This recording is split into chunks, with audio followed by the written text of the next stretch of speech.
All right, if you want to open to Judges chapter 1, we'll back up to Joshua for a second or two, but we're going to cover Judges and Ruth tonight.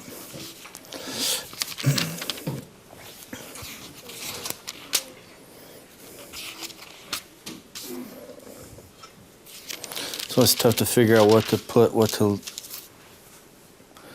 leave out, and things to cover in that. But I think we pretty much well know a lot of the early chapters of Judges as far as the different judges that lived and existed. You know, we know about Ehud and Deborah and Gideon and so on. So we're not going to sit and dwell a long time on those aspects of the stories just to keep the flow going, but I challenge you to go back and read through Judges and go back through the different sections and read on the different judges and the way that God worked through them. But you have the Judges introduction. We'll cover some of this evening in intro to the book itself, and then you have the outline there, which is a two-parter, the simplified one off to the right, one a little more extensive to the left, and then the intro to Ruth, 2 pages, and we will cover some of this, but not all of it, and then we have the outline for Ruth, which is pretty simple and basic. We're not going to spend a lot of time on Ruth because I'm figuring that y'all know Ruth pretty well as well, and it's 4 chapters. You can go home and read it tonight before you go to bed if you really want to. You really want to brush up on it, but nonetheless, I want to go back to Joshua a little bit just to review and then move on because these books are so nicely connected with each other. So going back to Yehoshua, we looked at Joshua extensively, walked through it as much as we could and all the details. I just want to review a little bit. And just to plant some seeds in your mind, I talked about last week a little bit about Joshua, and that in the beginning part of the book, there's sort of this progression, the first 5 chapters. So I decided, I'll go back and give you a few more little details about that, just to sort of get your wheels turning in your mind. Judges is interesting because we'll talk about the fact that Judges has sort of a twofold introduction to the book. And it's really rather fascinating, the introduction, and it actually produces some complications for us. Because we have 2 references to Joshua's death. So there's the discussion as to which title is for the book or for a particular section. So we'll look at that tonight just a little bit. But if I could give you this sort of the structural analysis of Joshua, it's interesting because when we looked at, say, like Exodus, we saw this progression if you read through it from beginning to end. But if I could just capture the major movement, you go from slavery, groaning, to God's presence, glory. But if you read through Exodus, you see this progression. It's climactic. It's building to that great moment. You have the Mount Sinai, the giving the law and all of that stuff, and then the tabernacle is finally complete. As a result of the donations of the people, and then all of a sudden God's Shekinah glory comes and resides there, and you have this great climactic moment, and then you have Leviticus. And we sort of have a similar thing happening with Joshua in that the first part of Joshua begins with consecration. And this had to happen before they went in and started to take control of the land, before there was conquest. Starting in chapter 6, verse 1, there had to be consecration of the people. What we'll find, though, if you turn with me to chapter 22, verse 10, is that we come across consecration again. So we have sort of this movement, the conquest. They finally move into the land. They cross the Jordan River. They come into the land. They establish their encampment at Gilgal. They're ready to go. They go up against Jericho, then Ai, and all of that. Then they go to the south, the north, and they fight their campaigns. And then all of a sudden we have sort of this lull at chapter 13, because this is where God says, okay, now I want you to distribute the land, set out the allotments, everyone goes to their territory, and then they're going to capture it. But then all of a sudden we have this turning point again in chapter 22, verse 10. And it's interesting because in the NASB, they titled this section, The Offensive Altar. This is sort of an interesting situation because we remember we're introduced to the main players here. In chapter 22, verse 1, we have, then Joshua summoned the Reubenites and the Gadites and the half-tribe of Manasseh. Now we know that they were given inheritance on the other side of the Jordan, okay? And they had to promise via Moses. Moses said, look, you have to agree that you're going to go across the Jordan River with the rest of the people. You're going to go over into the land of Canaan. You're going to fight the battles with them. And once they are set and we have conquered the major kings and we have set up places where they can now set up their allotments and take their possession land, then you can now go back to the other side of the Jordan River. So they agreed. They said, look, we'll build cities for our families. They'll stay here on this side. We'll go over to the other side with the rest of the people. We'll fight, and then we'll come back. Well, here in 22, they're coming back now. Everyone's been allotted their territory. Things are being established. They can now return to the other side of the Jordan River. So in the process, what they do is when they go to the other side of the river, they're going to build an altar.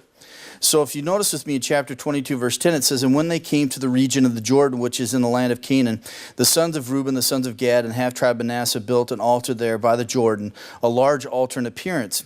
And the sons of Israel heard it and said, behold, the sons of Reuben and sons of Gad and the half-tribe Manasseh have built an altar on the frontier and land of Canaan in the region of the Jordan, on the side belonging to the sons of Israel. And when the sons of Israel heard of it, the whole congregation, the sons of Israel, gathered themselves at Shiloh. Now this was the residing place of the tabernacle, Shiloh, and they were to go up against them in war. Now so what they thought was that these people are going back over, our kinsmen are going over, and they're establishing their own altar. And at this time, Shiloh was the main place for worship. It's where the tabernacle was, where the altar was, where sacrifices were to be offered up by the priests. Now, all of a sudden, they have this other altar being built, and they thought, hey, these guys are going to bring division to the land. They're going to bring God's judgment on us. We can't have this. We got to go against them in war. Well, they go on to explain to them exactly what it was. And it wasn't that they were trying to bring division, nor were they trying to undermine that central place of worship. So if you notice with me in chapter 22, verses 21 and following, the sons of Reuben, the sons of Gad, and the half-tribe Manasseh answered and spoke to the heads of the families of Israel. The mighty one, God, the Lord, the mighty one, God, the Lord. He knows, and may Israel itself know, if it was in rebellion or if it was an unfaithful act against the Lord, do not save us this day. If we have built us an altar to turn away from following the Lord, or if we offer a burnt offering, grain offering on it, or if we offer sacrifices of peace offering on it, may the Lord himself require it. But truly we have done this out of concern. For the reason saying, in the time to come your sons may say to our sons, what you have to do with the Lord, the God of Israel. For the Lord has made the Jordan a border between us and you. You sons of Reuben and sons of Gad, you have no portion in the Lord, for you are sons, and make our sons stop fearing the Lord. So basically they're afraid that there is going to be some sort of division because of the Jordan.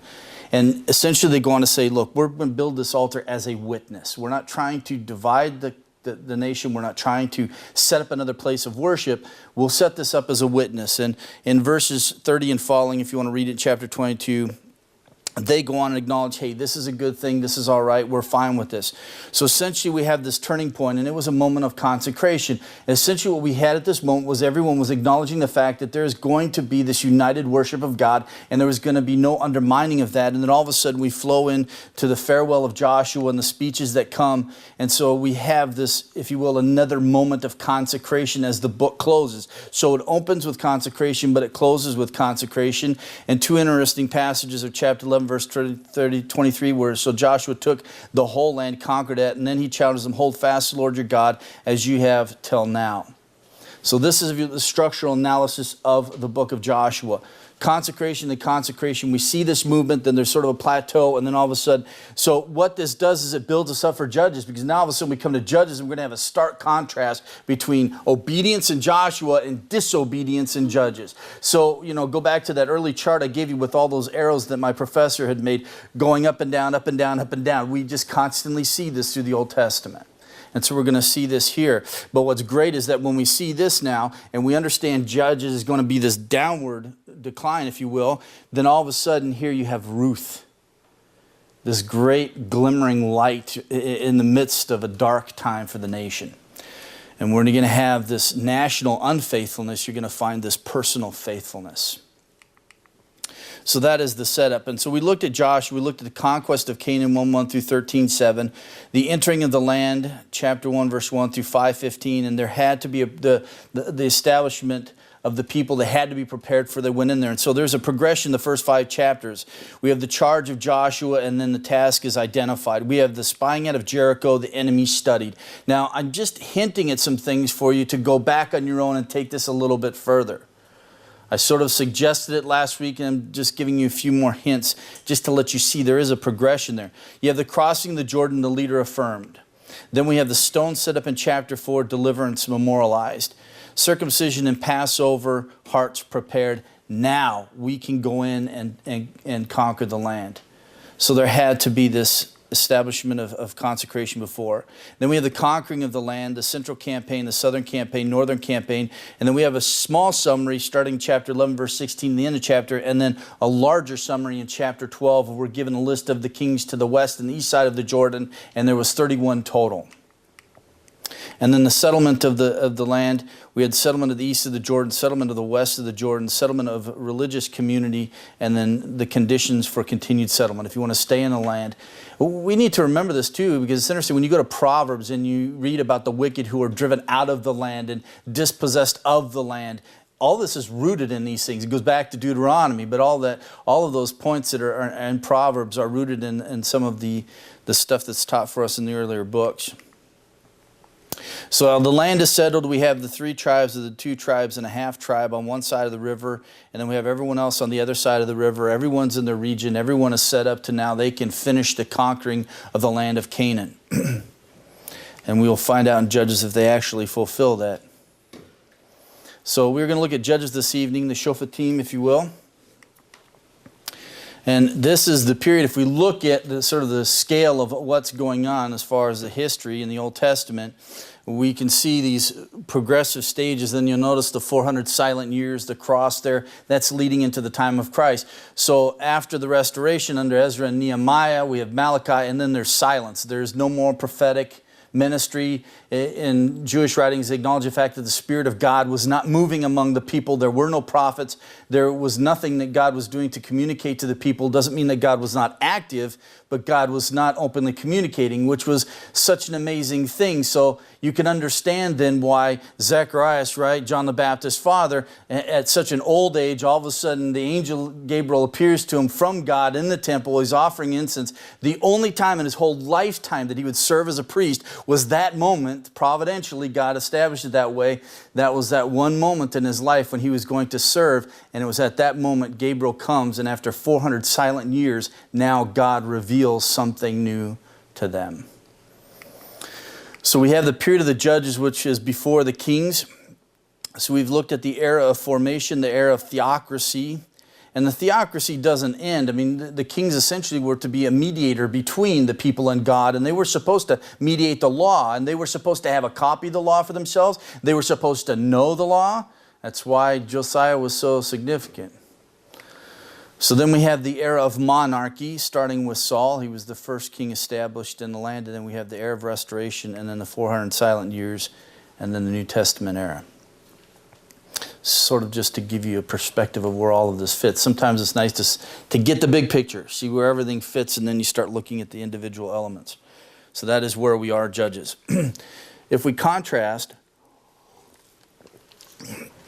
Joshua to Judges, looking at that structural analysis of Joshua, all of a sudden we start to see that there's a contrast between these 2 books and the lives of the people. In Joshua, we have an upward trend spiritually. In Judges, we have a downward trend spiritually, and it just keeps going down. It isn't sort of encyclical that it just goes in a circle. Now it plummets as it goes, and their sinfulness becomes even worse generation from generation. There's one man who's prominent in Joshua. There's no man who is prominent in Judges. We have several judges, and oftentimes their ministries overlap with each other, and they're not all great godly people either, right? If we remember our stories of the Judges. We have victory in Joshua. We have defeat in Judges. Repetition over and over again. We have fidelity with Joshua. We have apostasy with Judges. So this is the progression, the setup for the book of Judges. Some background to it. Judges, the authorship and date. If you want to turn to chapter 1, that way we're at the precipice of entering into the book. Some of these things are in your notes that I handed out, some not, so... But unlike New Testament books, Old Testament authors, it's hard to identify oftentimes who they were. They were prophets, but we're not always necessarily clear on just who the prophet was. There's question as to who was the one who wrote the book of Ruth. Tradition suggests that it was Samuel, but I don't necessarily think so. But there were groups of prophets that existed at the time of Samuel who could have easily written Ruth and copied it down or recorded it for us. Jewish and Christian tradition assigned the writing of the book to Samuel, and this is a valid option in regards to the writer of this book. The time was earlier than David's capture of Jerusalem in 1004 BC. We see that in chapter 1, verse 21 of Judges, that the Jebusites still controlled the region. Although they were attacked, in chapter 1 we see this, by the sons of Judah. They were attacked, the city was set on fire and all that, but they weren't completely driven out. So there was some sense of conquest, but it wasn't complete conquest. They weren't completely eradicated from the land and driven out. So by the time David is there, they're still residing in Jerusalem, and then he's going to come and conquer it and make it his capital city. Also, the writer deals with the time before a king ruled. So we have this repetitive statement in regards to the fact that this was a time when there was no king in the nation of Israel, which indicated that the one who was writing from a time when there was a king in the nation. So we can at least know that whoever wrote this wrote during the time of the kings. Since Saul began his reign in 1043 BC, a time shortly after his rule began is probably when Judges was written. Since Samuel was a key prophet during the times these events took place, he is the likeliest author and could have really summed up the era. And he was a bridge between this period and the period of the kings. And so there's no one better to have written the book of Judges. I don't necessarily think that he wrote the book of Ruth, although he may have, but I don't think so. Purpose of Judges. Judges was written to record the experiences of Israel during the era of theocracy. The book sets forth great failures of Israel during this period, and we'll look at the cycles. So we begin the book with deterioration, causes of the cycles, living with the Canaanites. They're residing in the land. They're not completely driving them out. They're not eradicating them like God said they should. There's deliverance, curse of the cycles, 3:5 through 16:31. And chapter 3 is where we begin to see the cycles in a little more detail, the different judges who were raised up because of the sinfulness of the people. And so we have war with the Canaanites.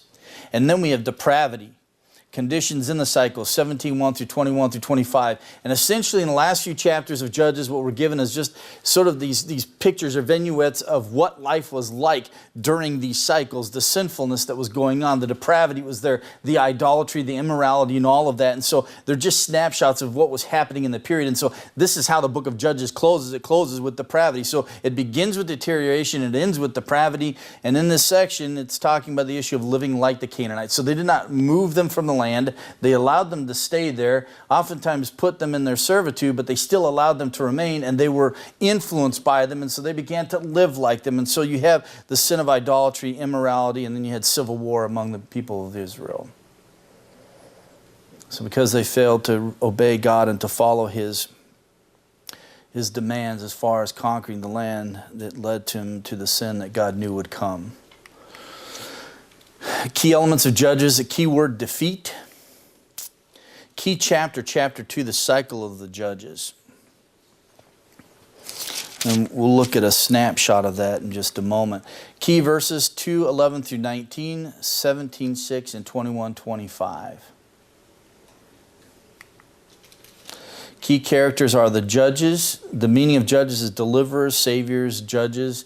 And unfortunately, because in English we have this sort of idea of what a judge is, and we think it's this municipal sort of function and so on, just maintaining the law, delivering judgments is more than that. Oftentimes these judges went to battle. Shamgar, right? And all the different Philistines that were killed by his hand. Anybody know the total? Oh, we'll get there. So they were more than just municipal. They also were warriors. They would go to war. They led in war. And their judgeship could last their lifetime, but they didn't pass it on to the next generation. It wasn't like they functioned like a king. Geography, various locations within Israel. So spread throughout the land was the depravity. Everyone get all that? Want me to wait?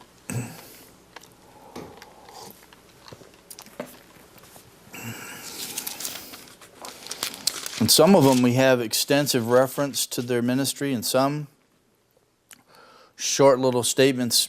Shamgar in end of chapter 3, verse 31, and after him came Shamgar the son of Anath, who struck down 600 Philistines with an ox goad.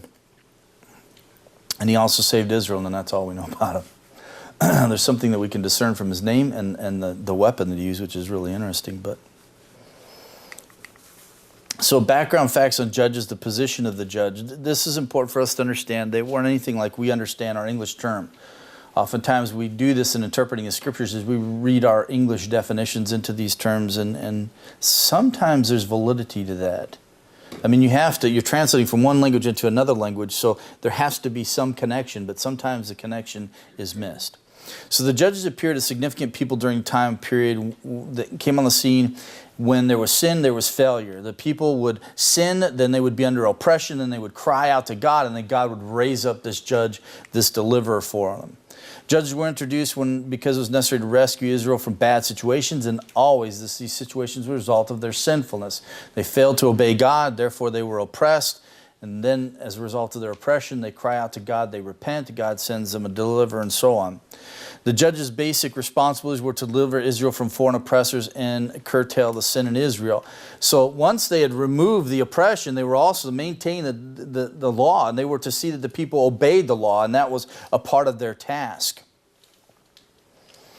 It's interesting because some have likened the role of judge in the Old Testament to in the Roman Empire, the dictator. Dictator in Roman Empire, if there was a crisis, they would come in, they had power and authority to set things right. But in Roman function with the dictator, once the crisis was over, the dictator set aside the power and that was it. But that was not the case with the judge. When the judge was raised up, they brought, if you will, deliverance for the people, and then they were to remain on to make sure the people were obedient to the law. Judges were not like kings who appeared later in Israel's history. They had less power in the sense that the kings could, impose taxes and that. Judges could not do that. They didn't keep a standing military, yet at the same time they would go out to war with volunteers who would volunteer to fight. They governed much smaller geographical areas, often including territories of just a few tribes. And unlike kings, their judgeship was not passed on to their descendants, so they couldn't hand it on to the next generation that came. And it's interesting to watch the judges and how they are raised up. It seems when you look at Israel's history, because this was to be a period of theocracy, that God brought them into the land. They had the priests, they had the law, and the law was mediated through the priests and leaders, and therefore that was how they were to function, under God's authority and kingship. But obviously they had trouble with an invisible king. Right? I mean, they're looking at the nations around, and eventually that's what they're going to ask for when we get to 1 Samuel. They're going to say, we want a king like everybody else. They had trouble with the fact of grasping that there was an invisible king, Yahweh, and therefore God allowed them, the judges who acted. And for the most part, I highlight that, for the most part, they were agents of God's divine will. They weren't always stellar individuals in their life, right? There was some down points. In Judges chapter 2, verse 16, it distinctly says that the Lord raised up judges. And we read through these passages. If you want to write them down, these are good passages to look at. But we have this clear statement that God is the one who raises up the judges. And over we're reminded of this fact that He is the one who has done this. However, there is uniqueness and difference in the different judges and how they were raised up. Ultimately, God was behind it. But if we look at the case of Barak, right? Who appointed him judge? Deborah. And Deborah was a judge. She was also a prophetess. But she's the one, by the command of God, who appointed Barak as a judge. But we all remember the story. He refused to go out to battle because he was a little bit on the chicken side. And so Deborah says, okay, fine, I'll go with you like you asked, but guess who's going to get the credit, right? It's going to go to a woman, not to you. And so that's exactly what happened. When we look at other situations, there's just a statement of the fact that they arose. And then in other times with Jephthah, we have this popular affirmation by the people. Ultimately, God was behind it. But we see there's difference in the details of how this all worked out in the time of the judges. So essentially, some were commissioned directly from him and others with his sanction. But nonetheless, God is the one who raised them up. Okay? We can at least say that much. That's as far as I'm willing to go with that. But there are some difference in the details as how it happens. But ultimately, we know God is behind it all. Key background scriptures, Deuteronomy chapter 7, verses 1 through 4, that commanded Israel, we looked at this last week, to exterminate the Canaanites in the land, refrain from intermarriage. They failed in these areas. They violated these commands by God, and this is what brought them trouble in the time of the judges. Joshua 24, 29 through 31 gives insight into how quickly they departed from their relationship with the Lord after the death of Joshua. And twice, if you notice with me, twice we have reference to the death of Joshua. In chapter 1, verse 1, now it came about after the death of Joshua, the sons of Israel inquired of the Lord, saying, who shall go up first for us against the Canaanites to fight against them? Then in chapter 2, verse 6 and following, and when Joshua dismissed the people, the sons of Israel went each to his own inheritance to possess the land. In verse 8, then Joshua the son of Nun, the servant of the Lord, died at the age of 110. So we have two references to the death of Joshua. And we see this sense of continuing obedience, especially under the elders that existed after Joshua died. But it was short-lived. It didn't last very long. And so their decline was pretty rapid from the time of the death of Joshua to the time of the judges. And we see God raising up deliverers for them. So it didn't take them long to turn. It's just interesting. You know, we think that we can brush up against the world enough, right? And we think that somehow we can be impervious to that. You brush up alongside of the world enough, even in the slightest ways, it will have its influence on you if you're not careful. And this is one of those good reminders. We go back to the Old Testament. We are to be in the world, but not of the world. We are supposed to make an impact in the world, but not live like them. It's too easy for us to be influenced if we're not considered and focused on the Word of God and what He wants for us. So let's go to Judges and walk through. First, we have the failure of Israel to take the land, 1:1 through 3:6. Now, there are two introductions to Judges, if you will. The first one is in chapter 1, verse 1. It runs all the way to chapter 2, verse 5. That's the first introduction. The second introduction starts in chapter 2, verse 6, and ends in chapter 3, verse 7. Or actually 6, because 7 is where we're going to have the first judges raised up. That's sort of the setting of the framework. But the first introductory section, it's interesting because we have this political military introduction that comes, and that's the first few verses. And then we have the angel of Bokim is going to come and confront them, and that's the spiritual demise of them. But there's really two of them, and so therefore we have two references to the death of Joshua, one at the beginning of chapter 1 and then again in chapter 2 verse 6, and there's really a twofold introduction. Chapter 2 really takes us a little bit deeper into what was the problem and the failure in regards to the period of the judges. And this is just a little bit broader, less detailed outline, so I don't cover both of those in the outline, but just to let you know that they are there. So we have the incomplete conquest of the land starting in chapter 1, verse 1 through 2:5. And we have this series of failures. We have the failure of Benjamin to displace the Jebusites in chapter 1, verse 21. If you want to write these down, you can go back and look through these passages in a little more detail, the whole section. We have the failure of Manasseh in occupying the southern Jezreel, 1:27 through 28.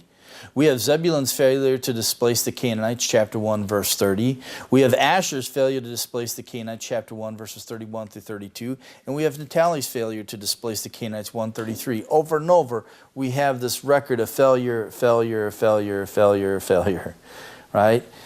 It's interesting because chapter 1 begins with some conquest. There's some victories being won. Right? If you look at chapter 1, verse 8, and the sons of Judah fought against Jerusalem and captured it, struck it with the edge of the sword, and set the city on fire. Afterward, the sons of Judah went down to fight against the Canaanites living in the hill country. So there's some sense of victory that's happening here, but it wasn't complete victory. Because then when you look at the first failure, the Jebusites are still in the region. They're still living there. They still resided there. They still resided there until the time of David. They weren't completely driven out. And so we start to see the issue of failure. Therefore, we have the incomplete conquest of the land.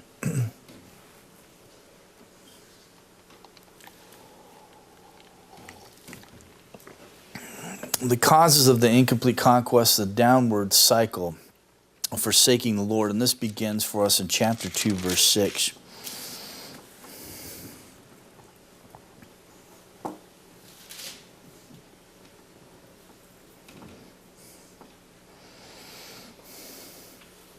And this is where we're introduced to the cycle of the judges. But in the days immediately after Joshua's military victories, Israel continued to obediently win battles in Canaan, the early part of the chapters. But they didn't drive out everyone completely, so we have that constant refrain through the first chapter. Instead of Israel being dominant force in the Canaanites, they ended up taking the Canaanites and using them as servants. They ended up serving them rather than destroying them. They began to intermarry, and therefore they were directly violating Deuteronomy chapter 7 and chapter 20, which we looked at last week. And this was the seed of all the trouble that was going to come to them in the land. It was just as simply as God put it to Joshua, if you're obedient to my word, right, and you follow my commands, victory. You fail to do that, defeat. It's the same for us. It's the same for us. As long as we continue to mold ourselves to the will of God, walk in obedience to His commands, victory. The moment that we don't, defeat. The moment we try to take on the world by ourselves, to fight against the forces that are out there of evil, to contend in this holy warfare that we are in, according to Ephesians chapter 6, if we try to do it under our own might, our own power, our own strength, our own mind, we are going to fail. If we do it by God and His resources, victory every time, guaranteed.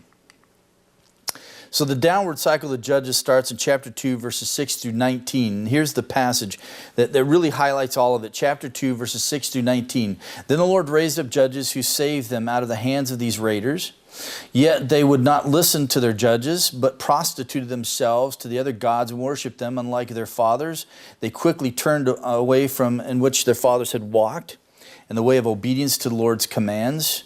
Verse 18 and following, whenever the Lord raised up a judge for them, He was with the judge and saved them out of the hands of their enemies as long as the judge lived. For the Lord had compassion on them as they groaned under those who oppressed them and afflicted them. But when the judge died, the people returned to ways even more corrupt than those of their fathers. Following other gods, serving and worshiping them, they refused to give up their evil practices and stubborn ways. Now I highlight that for this reason. Even more corrupt. Because again, we often think about this cycle as just being encyclical and that's just this represented as a circle and that's it. But here are the phases. Rest, they serve the Lord. Rebellion, sin and idolatry. Retribution, became slaves. God says, you're not obedient to my law, there's going to be punishment. God has to punish sin. Amazing thing is that God provides deliverers for them. I mean, just the graciousness of God and the mercy of God that He provides these judges to deliver them. Then we have repentance, cry out to the Lord. And then we have restoration, judge raised up to Israel, delivered. And then we enter into a period of rest again. So some say, see, it's just this cycle, this vicious cycle. It just keeps going round and round and round and round. And there's really no difference, but there is a difference. It's not actually just going round and round and round and round. It's spiraling down, down, down, down. Because of that statement, even more corrupt. So taking these verses into consideration, chapter 2, 16 through 19, people want to represent it as this. We have rest, moves into rebellion. We have this retribution that comes by God because of their disobedience. We have the repentance of the people, and then we have restoration, and then enters back into rest again. But this is actually a better representation of what happens, and I borrow this from F.D. Lindsay, but this is his diagram of the situation. We see the encyclical element, but they keep plunging further and further, doing things even more corrupt, more corrupt, more corrupt, because they weren't willing to let go of their ways. And that really was the heart of it. They didn't want to let go of their sinfulness. They wanted to let go of the things that they were involved in and the influences that came on them from being in the land of Canaan. So therefore, they were just going to keep plummeting down, down, down, down, down. Amazing this, to me in the Old Testament too, is just the patience of God. I think mine would have worn out a lot sooner than his did. So the deliverance of Israel from the oppression, starting in chapter 3, verse 7, and this is we first indication of a deliverer that comes. The scene is set. We see this downward spiral that's going on in chapter 2, and then we have introduction to the first judges that come. And so I want to walk through the different cycles of the judges. But the book records about 7 cycles of apostasy of the nation of Israel. And in each of these cases, Israel became enslaved to a foreign power, repented, and then was delivered by a judge. So the first cycle was Othniel versus the Mesopotamians. And this begins in chapter 3, verses 7 through 11.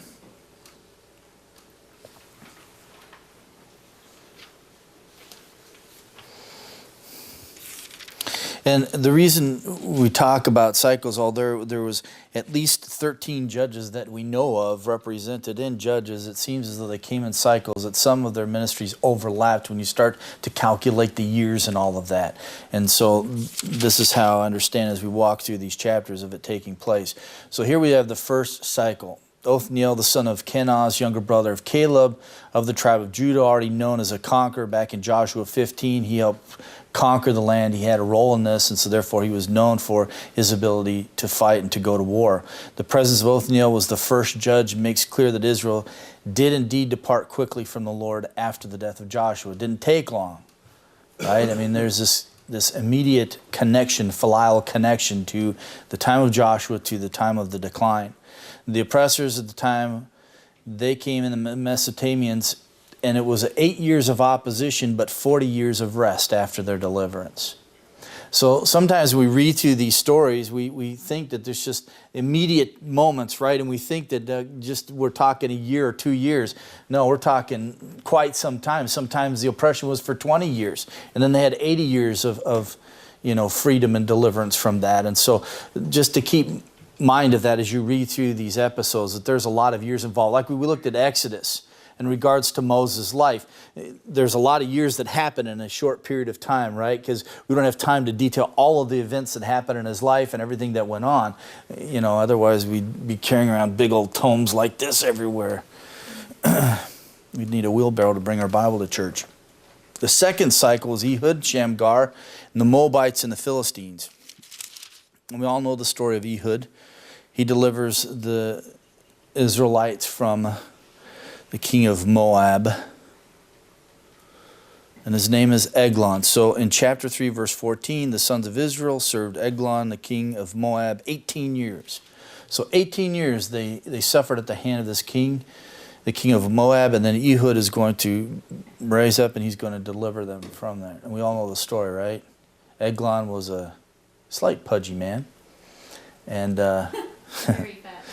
And Ehud had fashioned a nice blade that he thrust into the belly of Eglon, and his fat encapsulated the blade and could not withdraw it, and thence he died.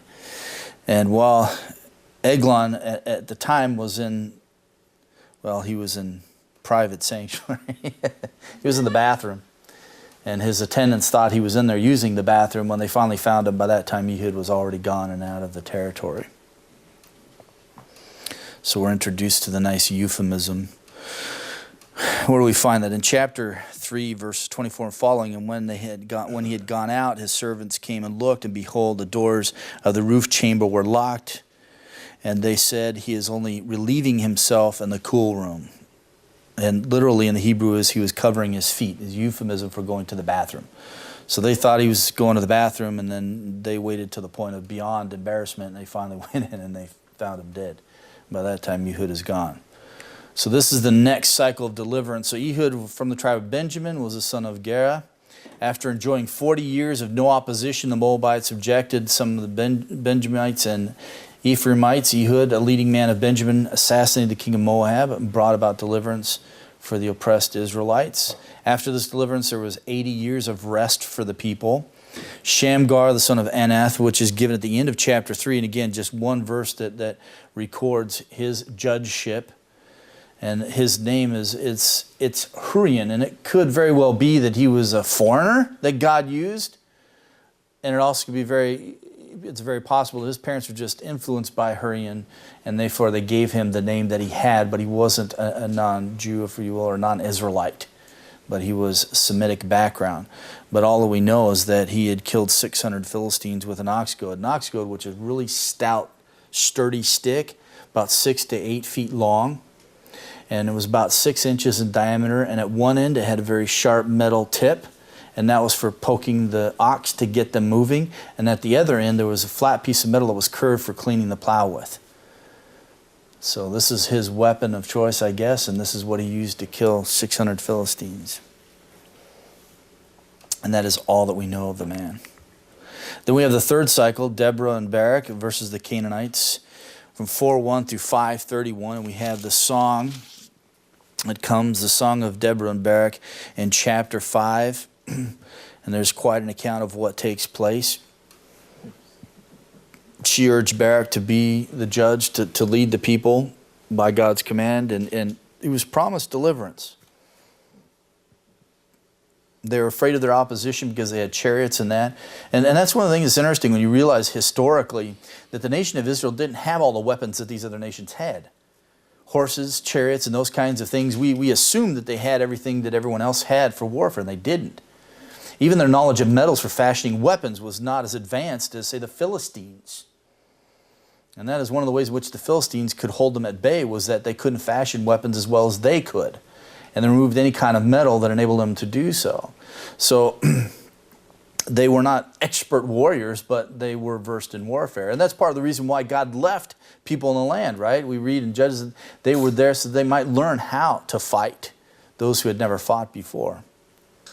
So we have Deborah and Barak in the versus the Canaanites. Deborah of the tribe of Ephraim, Barak of Naphtali, the son of Abinoam. Beforehand, there was about 20 years of oppression by Jabin, king of Canaan, and Sisera, commander of the army. Afterwards, there would fall about 40 years of rest. And if you would like, I haven't handed a copy, but if you would like a copy, I believe I have one that I made up of the different judges and their opponents, and then the years of oppression, years of freedom. If you would like to have that chart, I can see if I can dig it up for you. Then we have the fourth cycle, Gideon versus the Midianites, 6:1 through 8:32. We know this well. Gideon and Manasseh, the son of Joash. He was also referred to as Jerubbaal. And this name was given to him by his father. So in 6:32, we have reference to this. Therefore, on that day he named him Jerubbaal.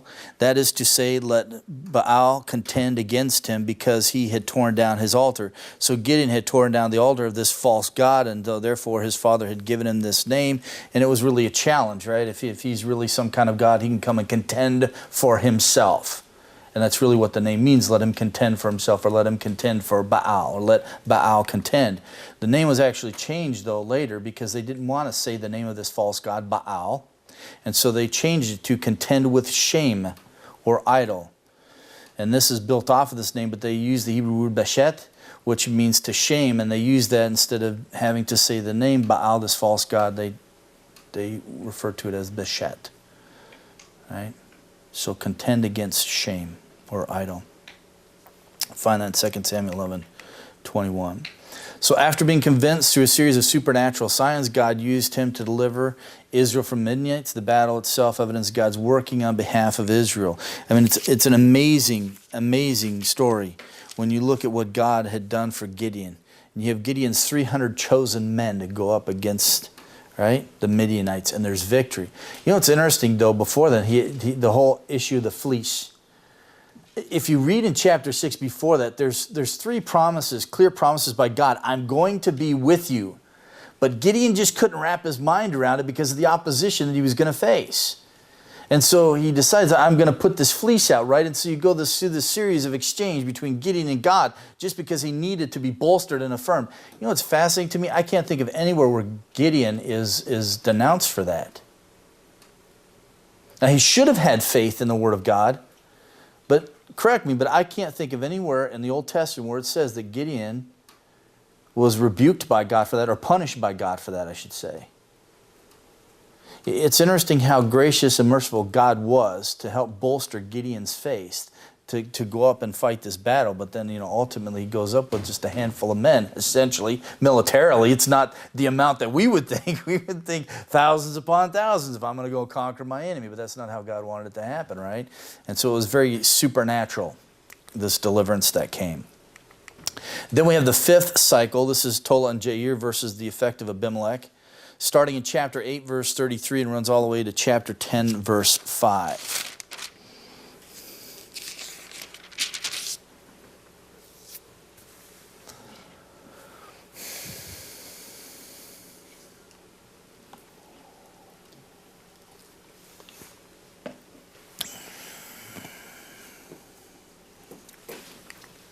And then we have the 6th cycle, Jephthah, Ibzan, Elon, Abdon versus the Philistines and the Ammonites, 10:6 through 12:15.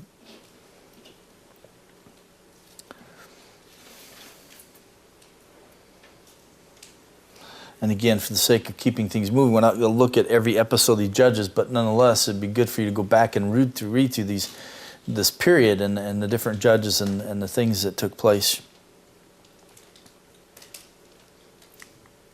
And then the 7th cycle is Samson versus the Philistines, 13:1 through 16:31. I love Samson. It is the story of the fact that God is the God of second chances. And I thank God for that. I thank God for that. Killed more Philistines in that one day than, right? So the atrocities then, the nation of Israel, we come to the last few chapters, chapter 17 to the end of the book through 21. They're a series of stories, and basically they were to represent everything that happened in the era of the Judges. So we have the idolatry of Micah and the Danites, 17:1 through 18:31, and everything that's contained in here is to reflect the depravity of the times. The crime of Gibeah and its punishment, 19:1 through 21:25, and again, all of these were to highlight. And so essentially these last 2 sections are appendices to the whole entire work. What began with deterioration now is going to end with depravity. And this sets a beautiful stage for the next book, which is Ruth. So we have this high of Joshua, this great peak of consecration, and then we have this low of Judges, and then all of a sudden we're going to come to Ruth, and we're going to have a great period. So let's go to Ruth. And we're going to quickly walk through Ruth. We have just enough time to make it through. And again, I'm not going to cover all the details. There's 4 chapters. You can go home and read it tonight. And spend some time thinking on it.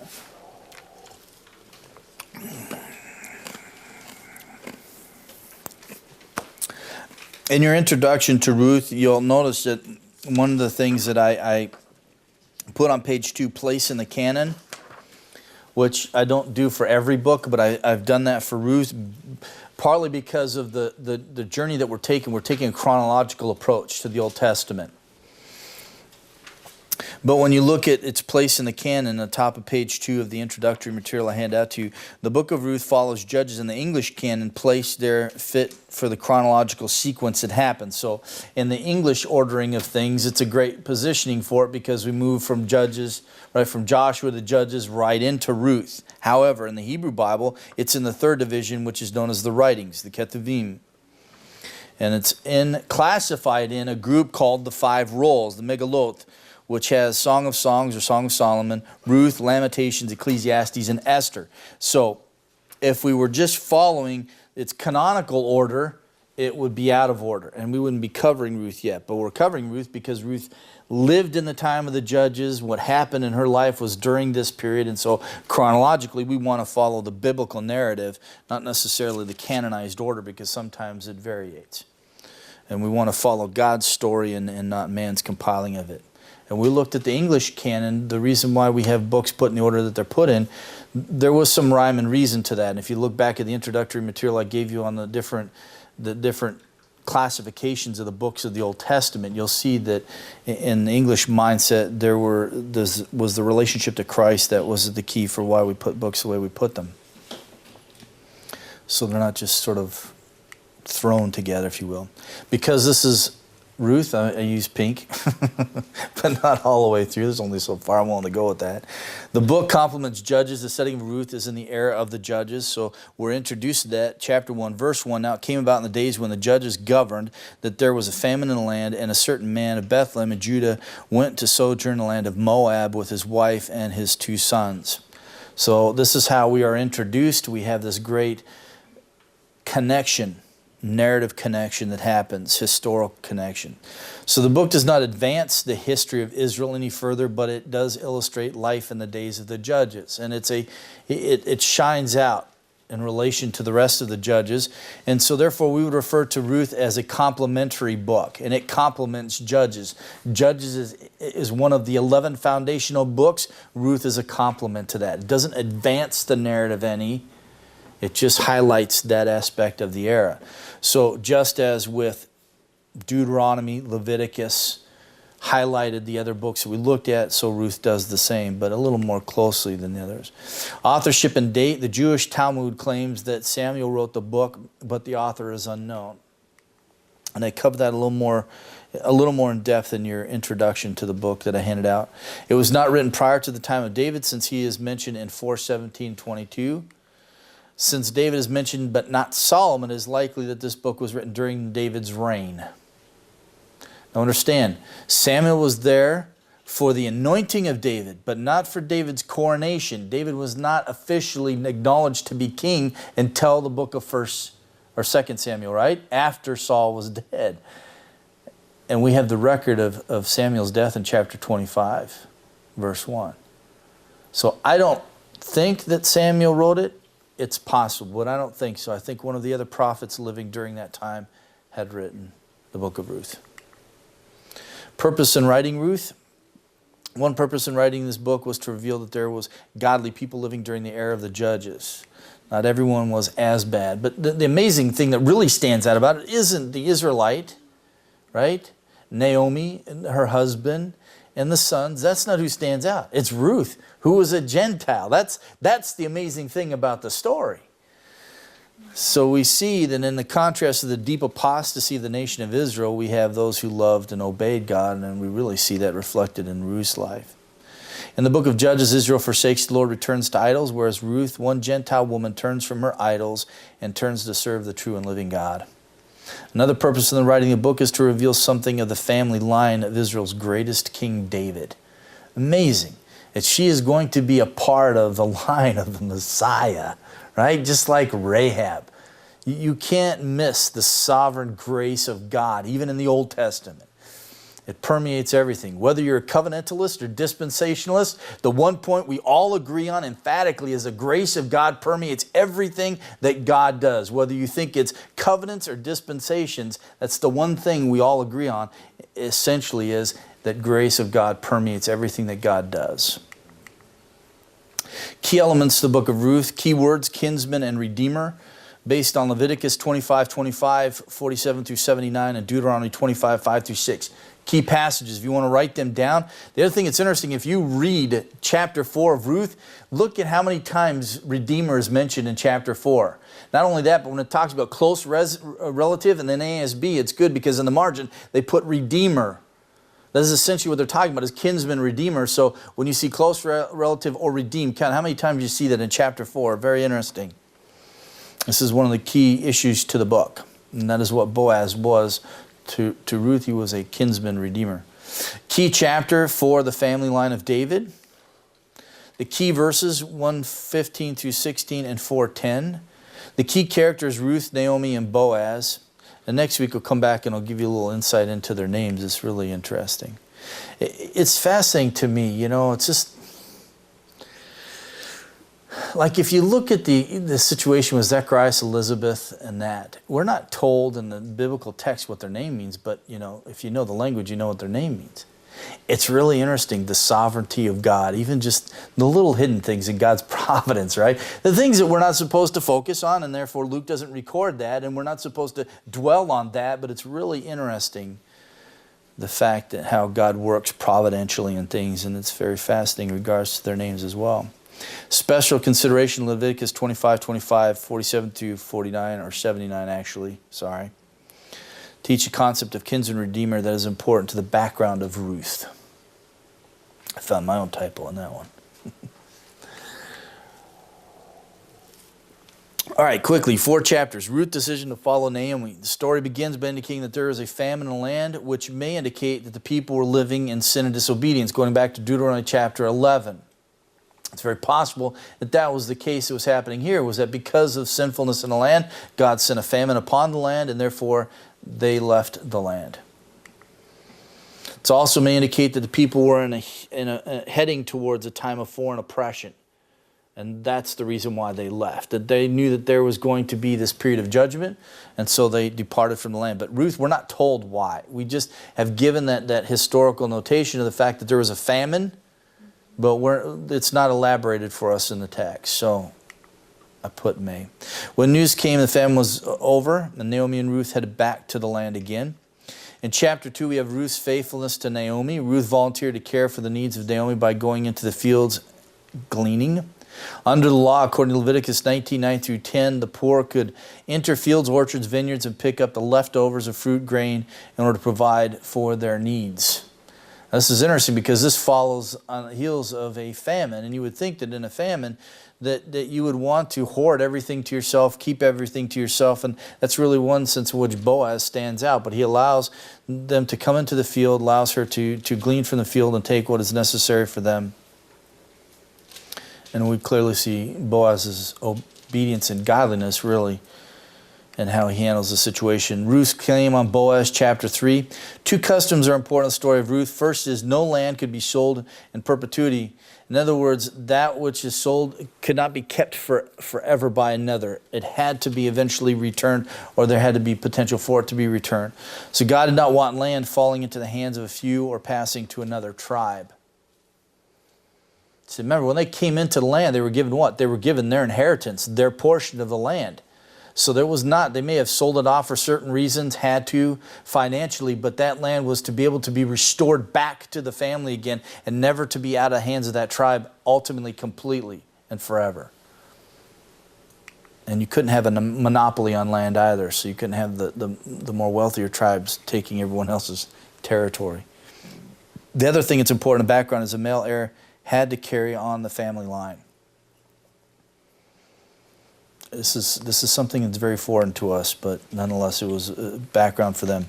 So in the law, a man was to have a kinsman redeemer when it was necessary to buy back the inheritance of a poor relative, or to buy back a person from slavery, or to build a family of a deceased relative.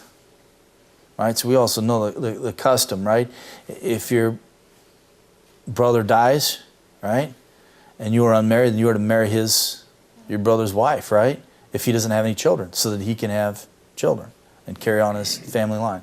We don't understand that kind of family heritage and connection, but it was crucial for them. It was important to maintain the tribes and the family line. Ruth's redemption by Boaz, chapter 4, going to the gates, Boaz took the necessary legal steps to care for the matter, and in the end Boaz married Ruth, and they had a son whom they named Obed, and Obed was the grandfather of David the king. And this is how the story ends.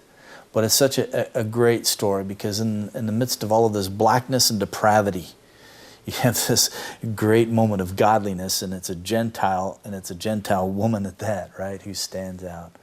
So it's good to see the big picture when we're studying books, to read them as a whole, to see that structural element that carries a book, but also to see how it fits with the other books if there's some sort of connection. Here we have that chronological connection that happens. We also have the historical connection time-wise. They all happen within this same period of time. Either close proximity, overlap, or with Ruth's case, in the time of the judges. But it's good for us to see all of that, to get a big perspective on what's happening, so that we find out the point that God is making by recording the story for us, and not trying to find our own point in all of that. And so part of going through the survey is to help challenge people that when you go back and study a book, look at it in light of its overall context, but also as a contextual whole, as one work, as you look at it. So next week we'll come and we'll look at 1 Samuel, and this is our next foundational book, and there isn't any complementary book to it, but we'll look at 1 Samuel and hopefully cover it all in one night. And then we'll move to 2 Samuel, 1 and 2 Kings. Any questions?